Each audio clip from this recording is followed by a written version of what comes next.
We've all felt it. That strange, cold feeling when you first check into an old hotel room. You put your bags down, you look at the bed, and you can't help but wonder, who slept here before me? What did they do in this room?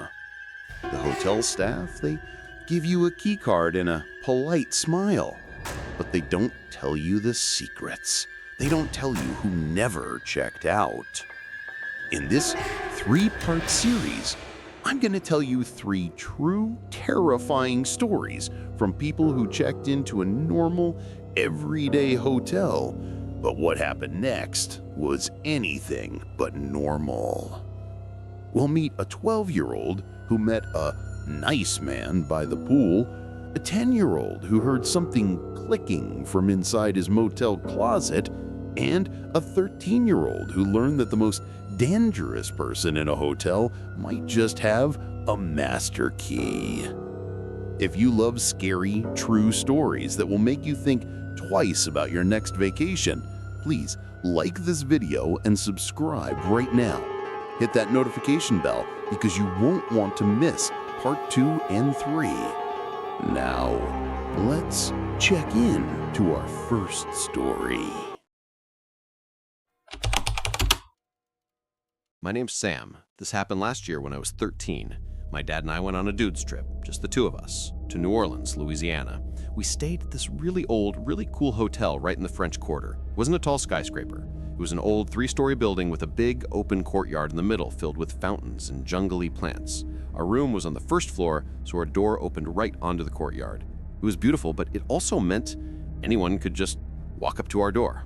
On our second day, I woke up early. My dad, who loves coffee, decided to walk to that famous place, Café du Monde, to get us coffee and beignets, which are like hot, sugary donuts. "You okay here by yourself for 20 minutes?" he asked.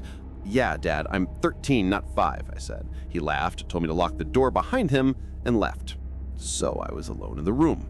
I locked the deadbolt, but I didn't put the chain on. I was just sitting on my bed, reading a Spider-Man comic book. It was quiet, except for the sound of the fountain bubbling outside. Knock, knock. A woman's voice, muffled, said, "Housekeeping." I looked at the clock. It was 8:30 in the morning, a little early, but okay. "Oh, no, thank you," I shouted. "We're fine." I went back to my comic book. Then I heard the beep boop zoop of a key card. The lock clicked. The door started to open. I froze. Hello, I said. I said we're fine. The door opened all the way. A woman in a light blue housekeeper's uniform was standing there, but she looked wrong. Her hair was messy, like she just rolled out of bed. Her uniform was wrinkled and had a dark stain on the front, and she was holding a pillow. Just one. She wasn't pushing a cart. She didn't have any cleaning supplies, just a single flat, old-looking pillow. We don't need new towels," I said. My voice was shaky. She just stared at me. Her eyes were really wide and cloudy. "I'm not here for towels," she said. Her voice was flat, like she was bored. "I'm here for the pillow. I need more pillows." She took a step into the room. "This was not right. You're not allowed to be in here," I said, standing up from the bed. She looked at the pillows on my bed. "You have 2, she whispered. "I need those." She took another step. I got really scared. I did the only thing I could think of. I yelled as loud as I could, "Dad! Dad, get in here!" As soon as I yelled, she looked terrified. Her wide eyes blinked. It was like she suddenly woke up. She looked at me, then at the pillow in her hands, then back at me. She didn't say anything. She just dropped the pillow she was holding, and she ran. She ran out of the room, down the courtyard path, and disappeared around the corner. I slammed the door, locked it at bolt, and put the chain on. I was shaking. When my dad got back, I told him what happened. He dropped the bag of beignets. He was furious. He grabbed my arm, and we stormed to the front desk. "What is wrong with your staff?" he yelled at the manager. "One of your maids just walked into my son's room and threatened him." The manager, he looked so tired. He sighed and rubbed his eyes. Sir, please," he said. Was it a woman with messy hair holding a pillow?" "Yes," my dad said. "How did you know?" The manager sighed again. "We are so sorry. That is Brenda. She's one of our newer maids. She's a bit confused. She has this thing with the pillows. We've talked to her. We will talk to her again. I promise you it will not happen again. Here, please, your stay is free." My dad was still angry, but a free stay. "Fine," my dad said. "You keep her away from our room." We thought it was over. We thought it was just a weird, sad story about a confused lady. That night, I had a hard time falling asleep. My dad was in the bed next to mine. He was snoring. I kept thinking about Brenda. I finally fell asleep around 1 a.m. I woke up later. I woke up because I felt cold. The room was pitch black. The bubbling sound from the fountain was gone. The fountain must have been turned off for the night. It was completely silent. And I felt like I wasn't alone. I opened my eyes. Brenda, the housekeeper, was standing at the foot of my bed in the dark.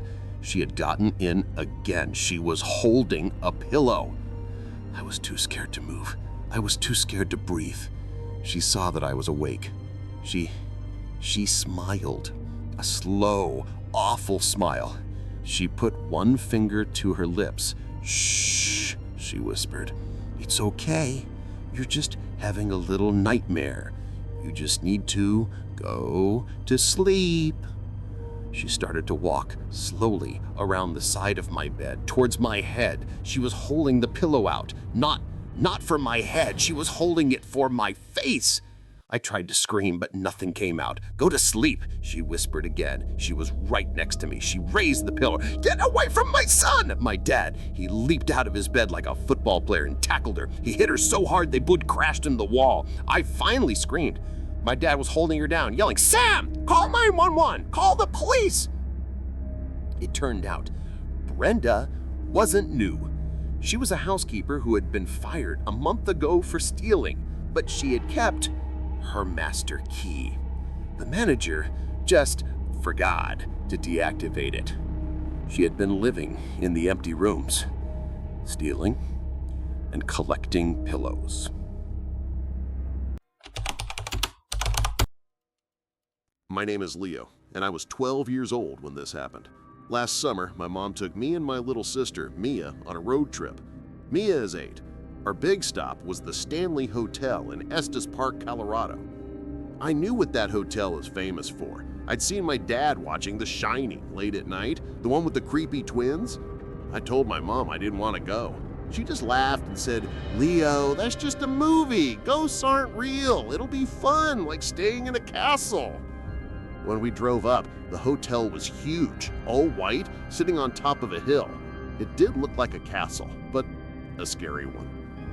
We went inside. The lobby was like stepping back in time. It was all dark wood with a giant staircase and old paintings. It felt heavy. While Mom was at the front desk checking us in, Mia and I went to look at the old candy shop in the corner. Mia was pointing at the giant lollipops. I turned around to look at the giant, unlit fireplace across the room. And that's when I saw him. A man. He was just standing there.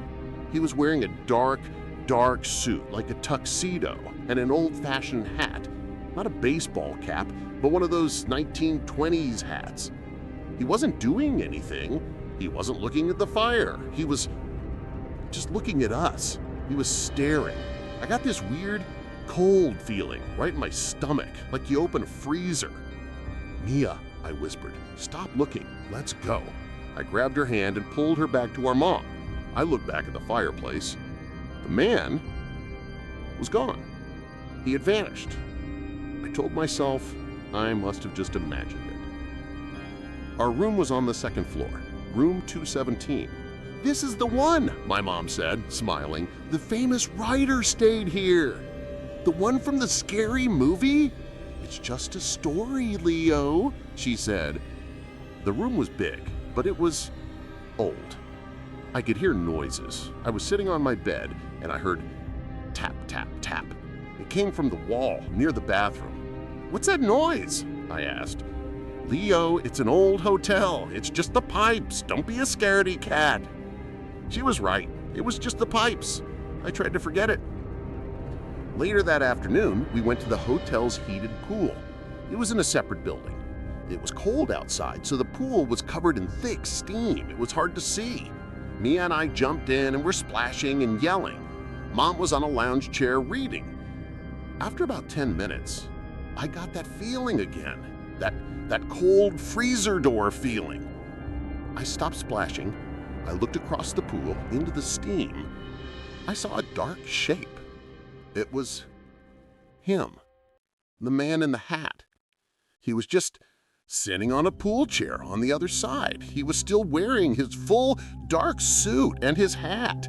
He wasn't reading. He wasn't swimming. He was just watching us through the steam.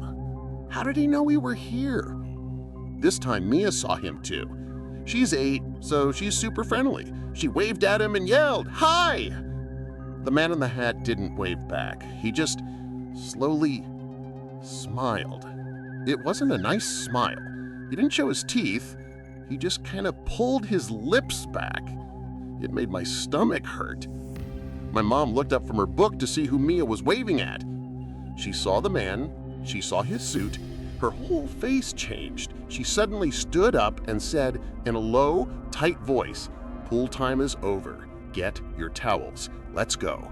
"But Mom," Mia whined. "Now," Mom said. She grabbed our arms and pulled us out of the water. We got back to room 217. Mom locked the door. I heard her slide the deadbolt and fasten the chain lock. She was scared. "Mom, who was that man?" I asked. Just a weird guest, honey," she said, but her hands were shaking. "We're not going to the dining room. I'll order room service. We'll have a movie night in the room." We ate burgers on the bed. Mom tried to act normal, but she kept looking at the door. Eventually, we all got into our beds. Mia and I were sharing one, and Mom was in the other. I fell asleep. But I didn't stay asleep. I woke up.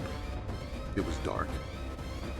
Knock, knock, knock. It was a very soft knock. Mom sat bolt upright in her bed. "Who is it?" she whispered. We just all listened. Knock, knock, knock.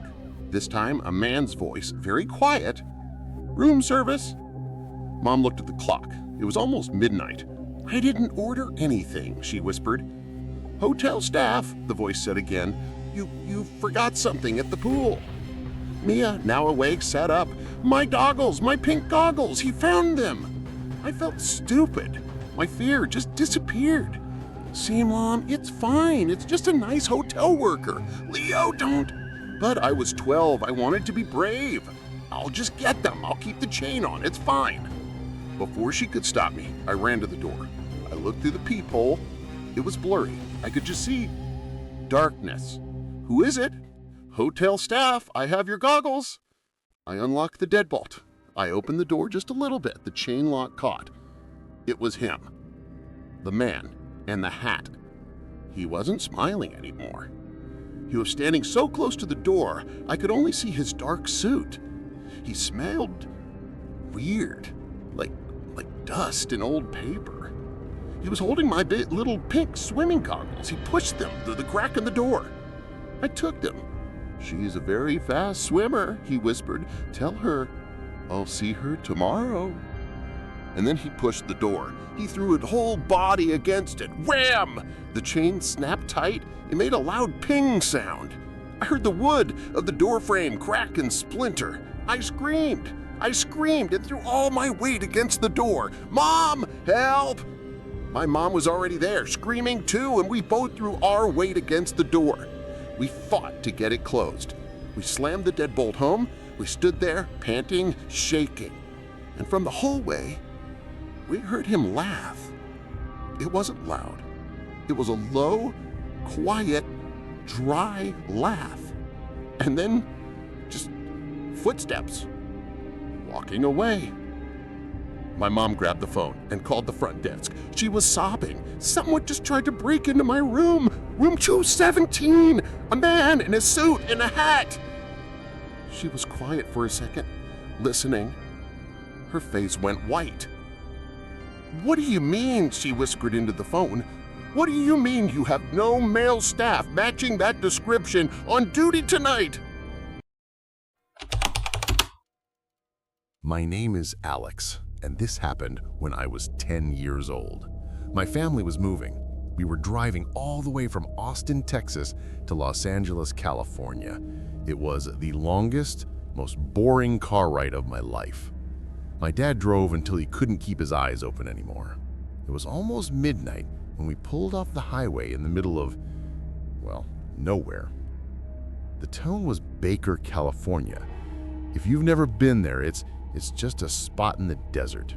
The only things to see were a giant glowing thermometer that said it was still 95 degrees at midnight, and a single lonely gas station.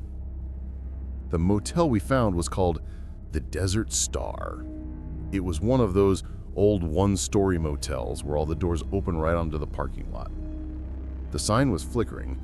My parents got a room for themselves, and I had to share the room right next door with my older brother, Ben. Ben was 16. He thought he was the coolest person alive. The second we got in the room, he threw his bag on the bed by the window, put on his giant headphones, and started ignoring me. That was fine. I got the other bed, the one right next to the closet.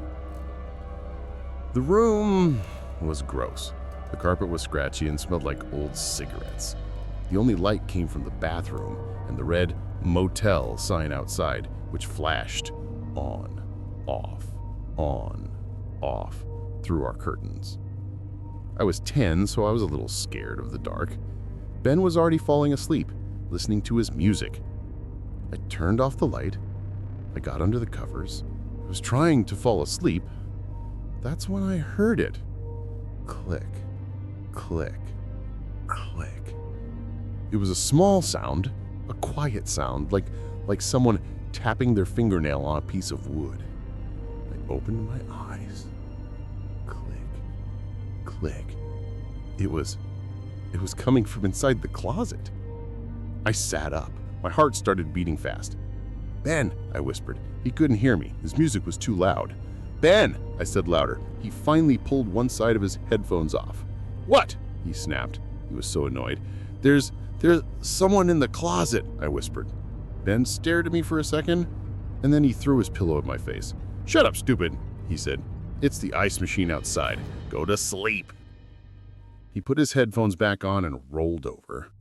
I felt so dumb and angry. I listened again. I could hear the ice machine. It was a low hum and then a clunk as the ice fell. But this was not the ice machine. This was click, click, click. It was closer. It was in the room. I told myself Ben was right. It's just an old creaky motel. It's just the pipes. I was trying to be brave, but I was too scared to get up and open the closet door. I just stared at it. It was one of those cheap sliding closet doors. It was open, just a tiny crack. Inside was just blackness. I stared at that crack of darkness for what felt like an hour. Click, click. I was so tired from the long drive. My eyes got heavy. Eventually, I fell asleep. I woke up later. I don't know what time it was. 3 a.m., 4 a.m. I woke up because of the silence. The clicking had stopped. The room was completely quiet. Even Ben's music had stopped. The only sound was Ben snoring. A low, whistling snore.